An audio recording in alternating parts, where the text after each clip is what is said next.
June 6th, 1944. Normandy, France. 1:15 hours.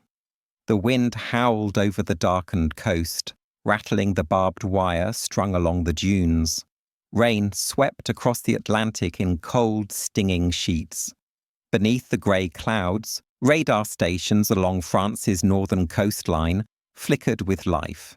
At the Freya radar outpost near Ouistreham, a young German operator leaned closer to his glowing green screen. A faint blip had just appeared. Then another. Then dozens. "Mein Gott," he whispered. That's hundreds." The duty officer rushed to his side. The radar return was unmistakable. A fleet was forming across the channel. He picked up the field telephone, voice shaking as he reported to the regional command at Caen. Large-scale movement detected, bearing southwest. Possibly the invasion. Across northern France, switchboards lit up like Christmas trees. German radar operators, spotters, and coastal batteries were all reporting the same thing: massive formations moving toward Normandy. At first, some commanders dismissed it as another Allied deception, like the countless phantom signals that had haunted them for months. But the pattern was different. This was real. At 1:30, alarm sirens wailed through the night. Flak crews scrambled to their guns. The thunder of engines filled the air as hundreds of C-47 transport planes crossed the coastline. Below them, paratroopers from the US, 101st and 82nd Airborne Divisions leapt into the storm. The night sky lit up with tracers and explosions.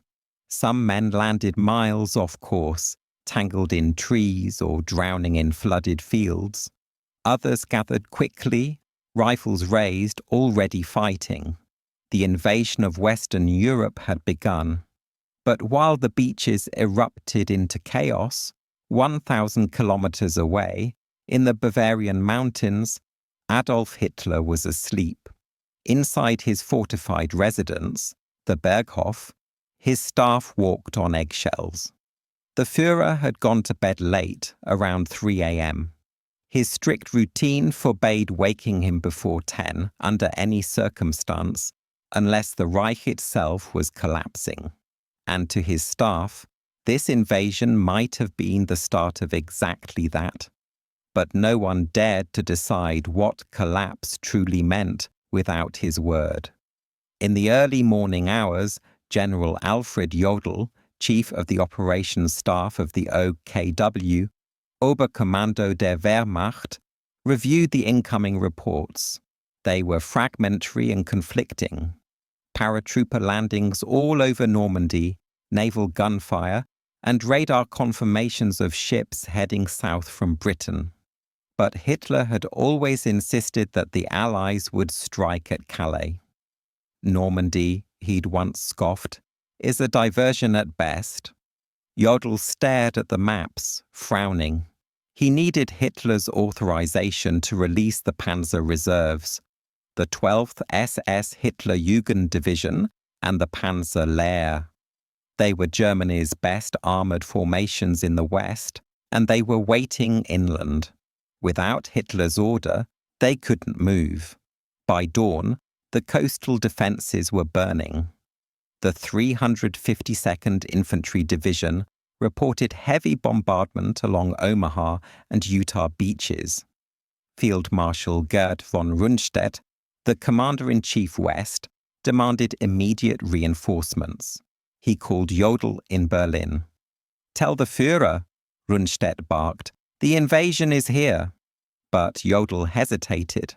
"Mein Führer is still asleep," one of Hitler's adjutants replied curtly.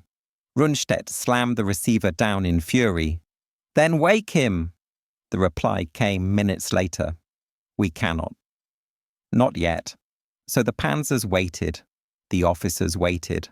And on the beaches of Normandy, as dawn broke over the bloodied sand, the Wehrmacht's finest armoured divisions, The only force capable of throwing the Allies back into the sea sat idle, because the man who ruled Germany was still dreaming.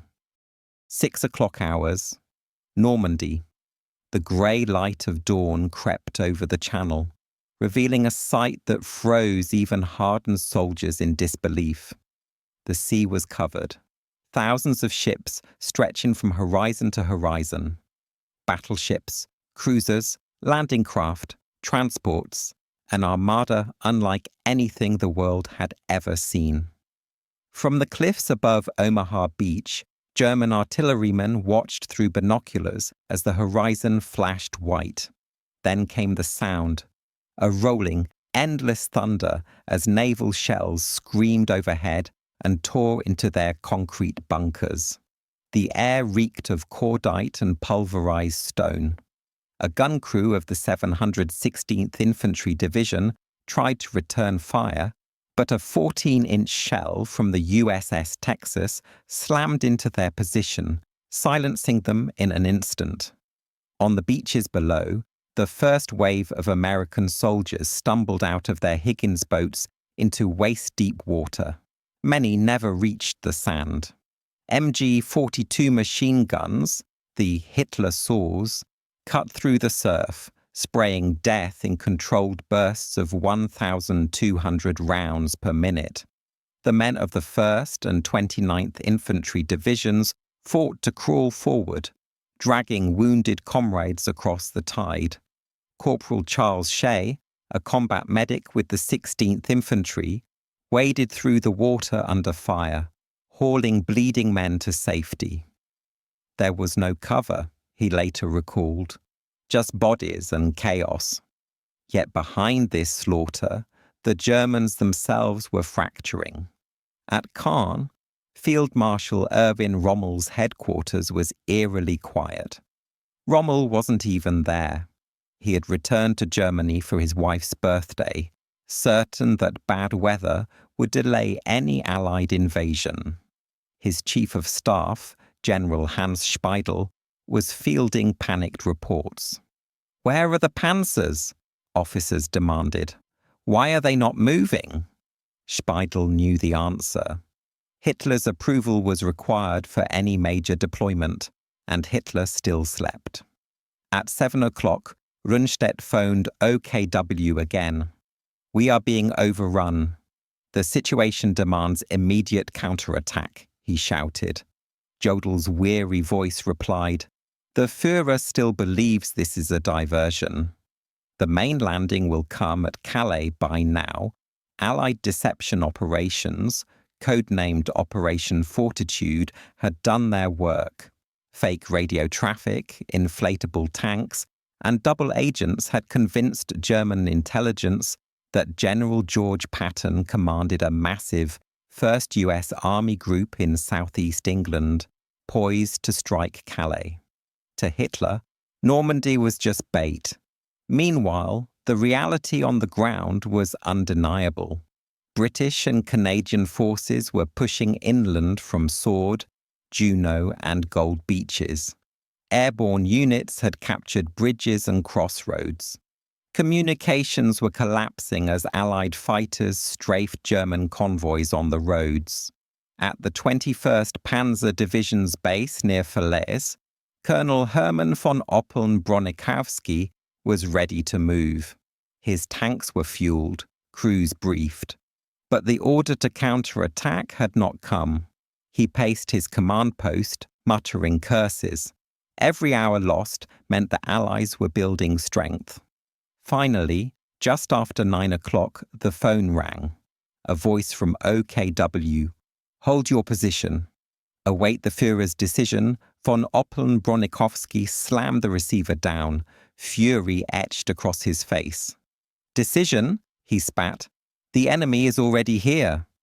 By midday, Hitler was awake. His adjutant, Major Otto Günscher, entered his room at the Berghof, clutching a stack of telegrams.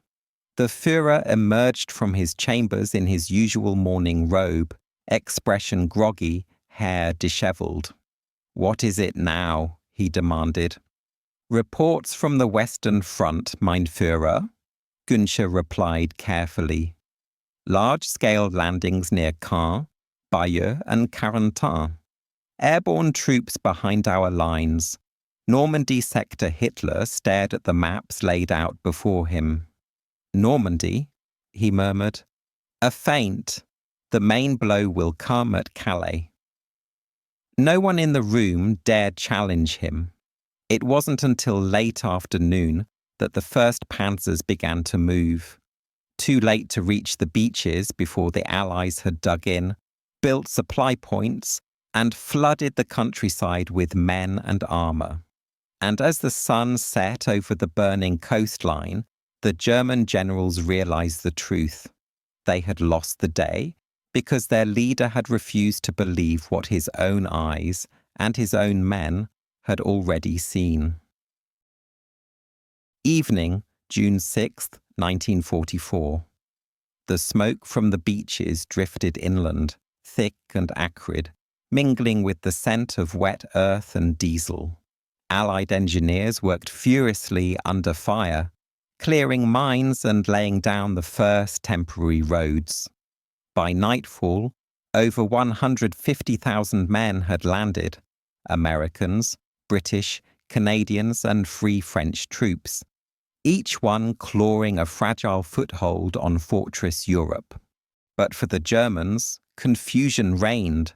Radios crackled with half-truths and static. Reports of phantom landings in Calais, Cherbourg, and even the Netherlands were flooding the channels, all carefully fed by Allied deception units. The German High Command was paralysed between two possibilities: react to Normandy and risk leaving Calais exposed, or wait and risk losing everything. Inside Hitler's command room at the Berghof, the tension was suffocating. The oak-panelled war map stretched across an entire wall, dotted with coloured pins. Hitler paced in front of it, his uniform still dishevelled, a cigarette burning down in his hand. Around him stood General Jodl, Wilhelm Keitel, and other senior officers, each waiting for permission to speak. Finally, Jodl broke the silence. Mein Führer, our reports confirm the landings are real. British and American divisions are ashore in strength. We must release the armoured reserves. Now Hitler turned sharply, his eyes blazing. No, you are all being deceived. The English are clever. This is a ruse. The main invasion will come at Calais. The Führer headquarters must not fall for their tricks. Keitel hesitated. But, mein Führer, Rommel's headquarters reports.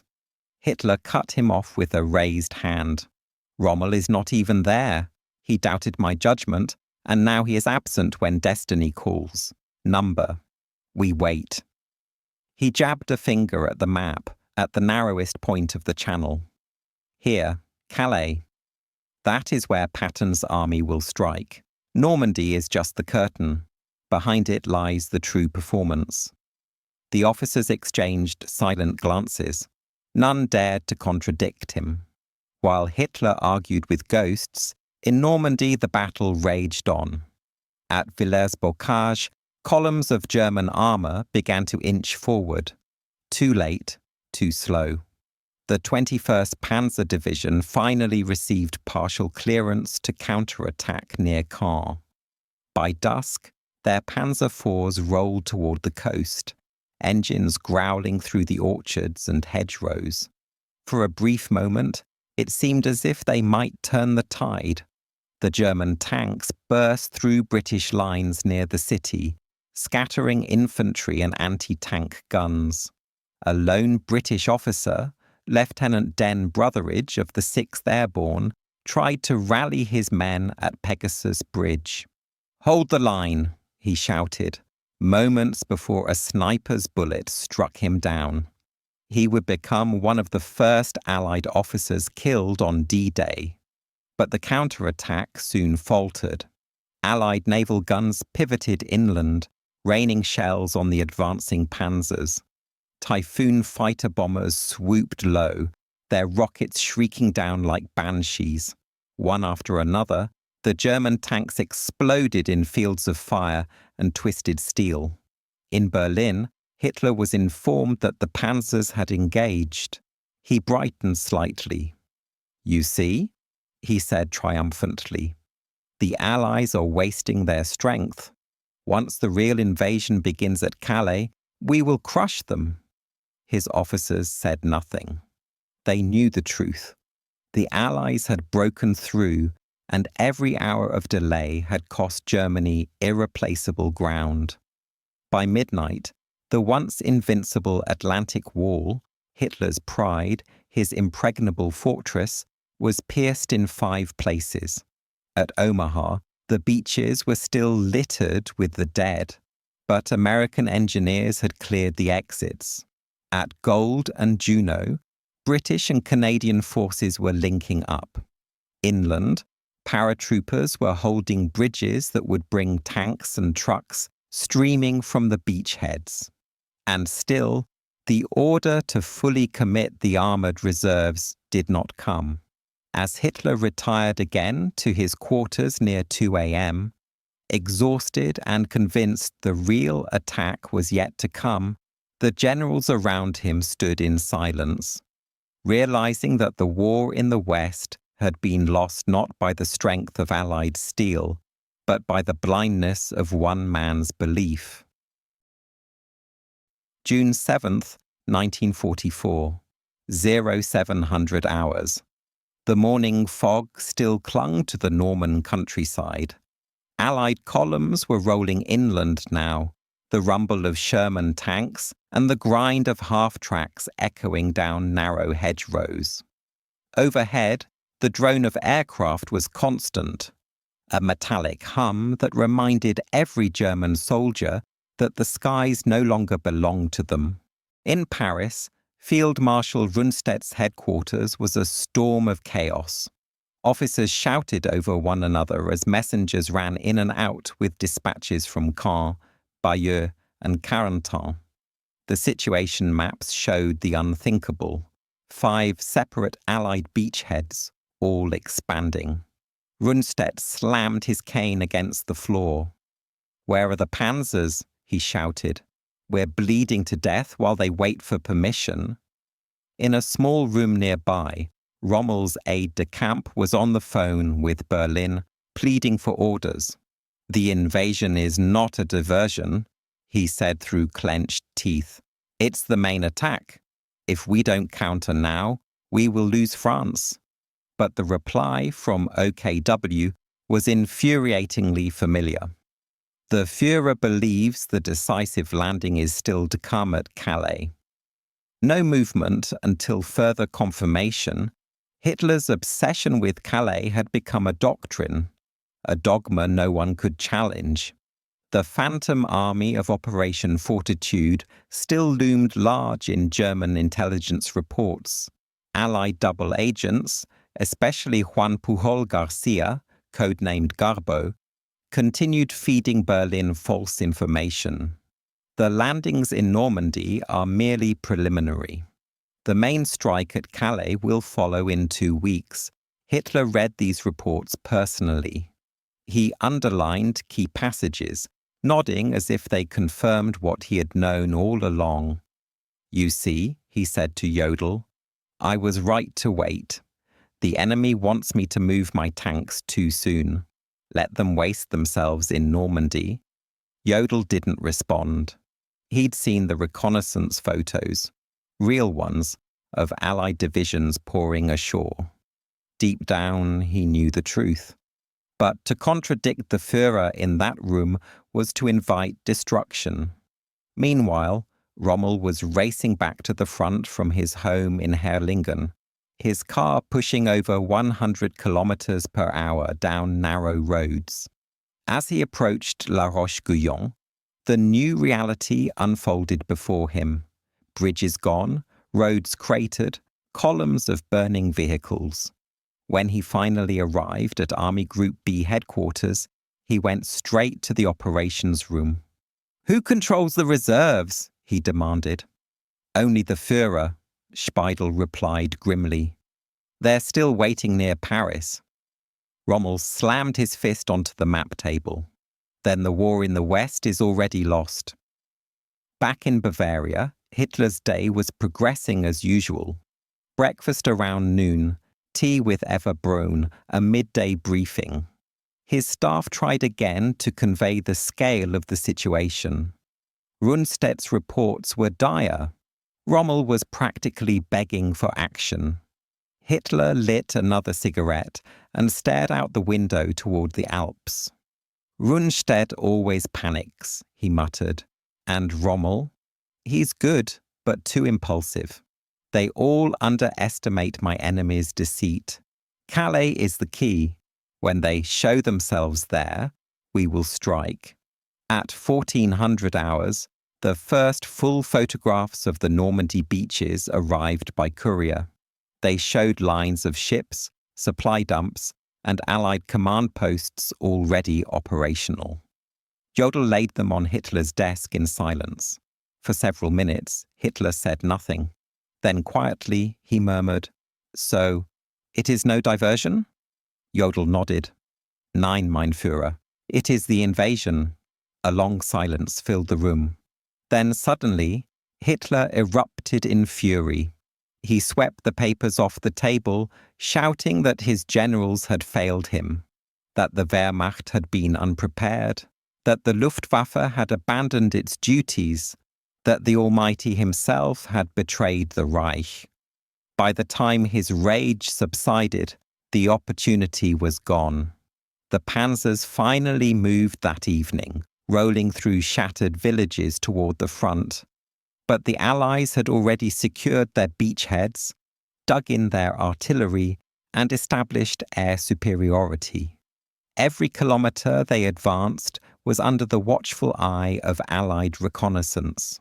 Bombers pounced on them at every crossroads. What was once Germany's proud armoured fist had become a burning procession of wrecks. And all because, when the fate of Europe was decided, Adolf Hitler had chosen to believe in ghosts, an army that never existed in a battle that would never come. June 8, 1944, 2 days after the landings, the fields of Normandy were alive with noise, tank engines, shouts in English, the clatter of boots over broken roads, the dull thud of artillery somewhere over the hedgerows. The Allies had survived the beach. Now they were spreading, pushing inland, clawing for every metre of French soil. In the ruins of a farmhouse outside Bayeux, a group of German infantrymen from the 352nd Division huddled together, exhausted and filthy. "Where are the tanks?" one of them muttered, passing a dented canteen. "They told us the panzers were coming." Another soldier spat into the mud. "They're probably still waiting for the Führer to wake up." Laughter, bitter and hollow, rippled through the room. For these men, the delay was not some distant political choice. It was death in real time. Every hour without armoured support meant the Allies dug deeper, built more supply lines, and brought in more troops. On June 8th alone, nearly 100,000 additional soldiers and 10,000 vehicles poured into Normandy. By now, Field Marshal Rommel was inspecting the front himself. His face, usually sharp and composed, was drawn and grey. At every position he visited, he saw the same thing. Outnumbered, outgunned men clinging to defences that no longer existed. He turned to his aide, Speidel, and said quietly, "The war must end. Germany cannot win against this power." Meanwhile, back in Germany, Hitler's world was still insulated from reality. He had finally accepted that Normandy was the true invasion site, but his response was erratic. He ordered counterattacks here, withdrawals there, micromanaging from hundreds of kilometers away. The general's attempts to reason with him were met with rage or suspicion. "You doubt me because you are weak," he roared during one briefing at the wolf's lair, slamming his hand onto the table. "The panzers will turn them back. They always do." But even his commanders knew that the legendary panzers were dying by the hundreds. Allied air superiority ruled the daylight. Every tank that tried to move was hunted by squadrons of Typhoons and Thunderbolts, their rockets streaking down from the clouds. The German 12th SS Hitlerjugend Division fought ferociously near Caen, but they were little more than boys, 17 and 18-year-olds, facing the full might of the British Second Army. In one engagement near Bretteville, a Canadian anti-tank unit ambushed an entire German column. When it was over, the road was littered with burning panthers and charred corpses. Those who survived were captured, shell-shocked, their eyes vacant. And still, Hitler refused to consider retreat. "Not one step back," he commanded. "The Atlantic Wall must hold." But the wall was already gone. By mid-June, the Allies had linked all 5 beachheads into a single massive front. Supply ships were unloading continuously onto makeshift harbours, built from sunken ships and floating piers. Mulberries, they called them. German intelligence couldn't believe what they saw. Ports conjured out of thin air. The Wehrmacht had no answer.